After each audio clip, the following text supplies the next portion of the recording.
Welcome back for another video. Today we're going to be talking about a big one for everybody, and this is after you've already done the budgeting and all that good stuff, and it's about an emergency fund. Emergency funds are super important for everybody, not just poor, middle class, wealthy. You need to have an emergency fund.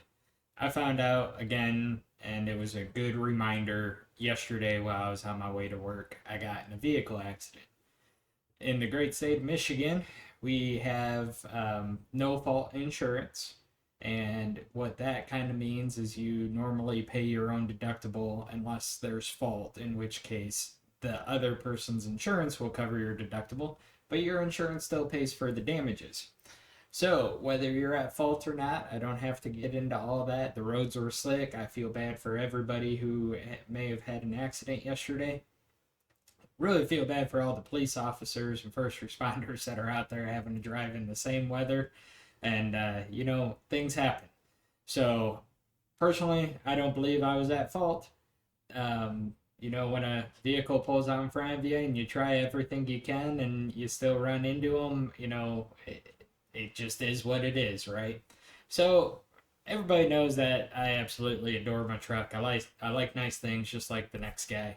So that was a picture of my truck right there. So obviously, just off of the first glance, you can see that there's going to be more than $1,000 worth of damage. You can see the coolant leak in the snow there. All that is important. I had to get it classifies my truck as non-drivable. So through my insurance, I had to get a tow truck. I had to get it dropped off to a preferred dealer that partners with them, so that way we can get an inspection done and see how much it's going to cost, all in all. And right off the bat, the insurance tells me, "Hey, by the way, it's $1,000 deductible, right?" So something I do every single day, twice a day, if not more times a day, driving. Just like everybody else, you got to be able to get back and forth to work. So, with that being said, these are the reasons why we have one is the accidents, the repairs, the maintenance. Especially depending on where you're at in your own financial journey. If you did the budgeting, like I mentioned in the previous videos, then you have a baseline of where you're at in your financial journey. If it costs you more to survive your current survival than what you're actually making, that just changes everything. So if you do have debts to pay down, anything along those lines, emergency funds are a serious thing that you need to take a look at and figure out what's going to work for you. We're going to kind of discuss them a little bit, what I believe would be a starting range, and so on and so forth. And it's going to take a little bit of work from yourself because, unlike what everybody says, one of the biggest things Dave Ramsey gets thrown back at him, $1,000 isn't enough. That's his starting emergency fund. That is not your emergency fund for life.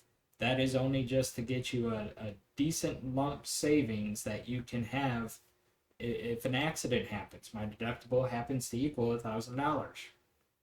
If I got to pay that out of pocket, but I'm in the middle of trying to pay down my debts and I'm working towards paying down my credit cards and stuff, and I don't have cash, well, guess what? I got to take debt to be able to get my vehicle back, to be able to get to work, to make money, to pay my debt. And it's a big circle, right? So it's the major reason why we have one. You don't have to go into debt to be able to pay for the accidents, the maintenance, the repairs. So, how much do you need? Once again, I am not a financial advisor. This is not financial advice. This is just strictly my opinion, and it's because I believe that I can help people out there, and I would love to be able to give my own advice and my own situations to help guide or teach or educate anybody who's willing to listen. So, to me, a starting emergency fund is how much all your deductibles cost put together. You have health insurance. How much is your deductible for that? You got vehicle insurance. How much is your deductible for that? Those are the kind of things that we need to be thinking about. These are what we need to be able to pay in the sense of an emergency. Fortunately, in my accident, nobody was hurt. No ambulances, no first responders, anything along those lines. Just a simple police report and a tow truck. Um, so there, hopefully, that's going to be the case for everybody. I don't want anybody to see anybody hurt or have to go to the hospital or whatever it is. But the idea is so that way we can cover our basics if there ever is an issue. So you always want to focus your starting emergency fund prior to paying down debts. The reason for that is that circle that I just spoke about is if you make $1,000 headway into your credit cards in the next 6 months, and then all of a sudden you need new tires for your vehicle, and that's going to cost you $500-600 and you don't have it, well, guess what? You're going to pull out those credit cards. And you need the tires, right? So having that money set to the side for it is key to having a successful debt repayment structure. So when you're looking at all of it, you add all that in there.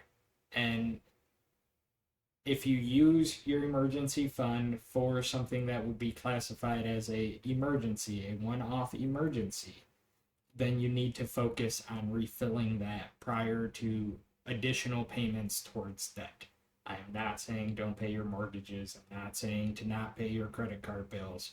I'm not saying to not pay for food or anything like that, but any extra needs to be going back to refilling your emergency fund. So, you maintain the emergency fund during debt repayment. And what I meant by that is by re-upping your emergency fund if you end up having to use it. And you increase your emergency fund during your debt payoff.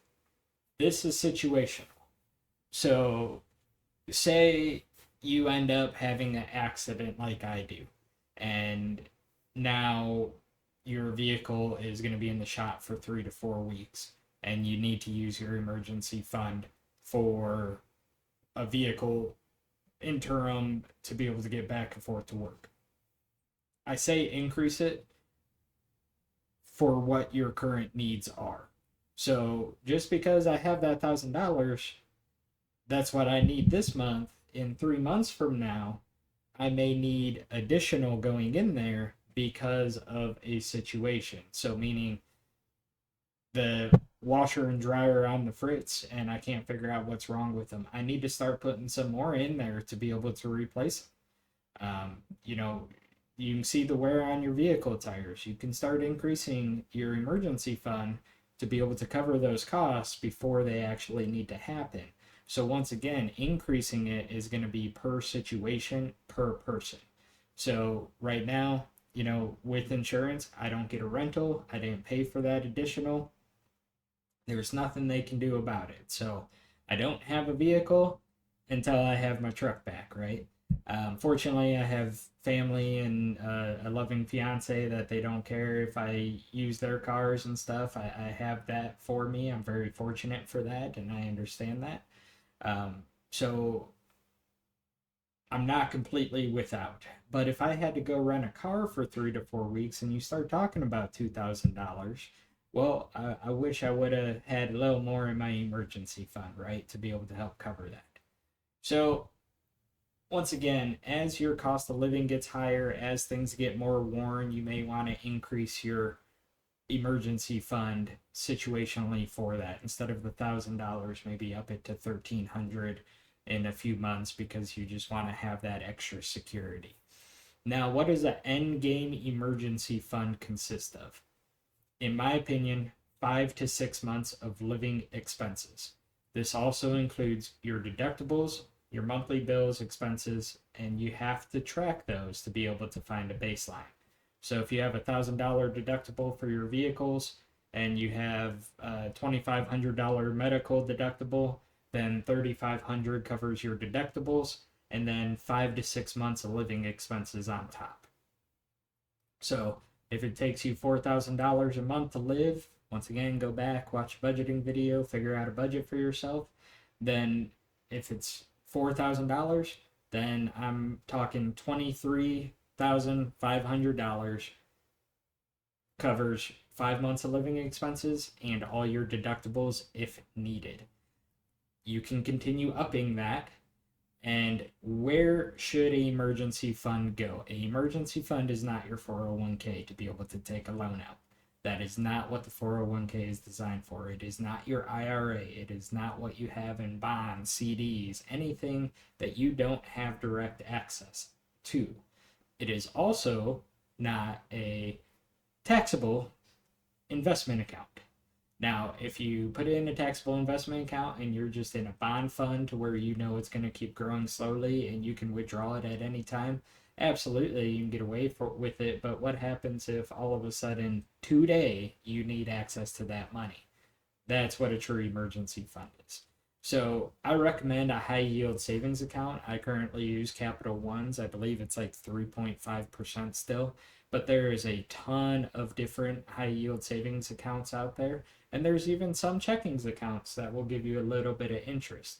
The reason why I recommend that is you're still making a little bit. Granted, it's taxable at the end of the year, but if you set that $23,500 in a high yield savings account, making 3-4%, you're still battling inflation while keeping it set to the side as a true emergency fund.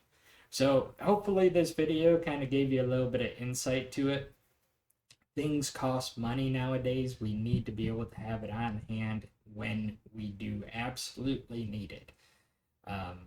So if this video helped you at all or gave you any kind of guidance or it just made you more curious, let me know down in the comments. Leave a like, share it with your friends. Once again, I'm not a financial advisor. I'm just here to give my own personal situation and opinion. So thank you.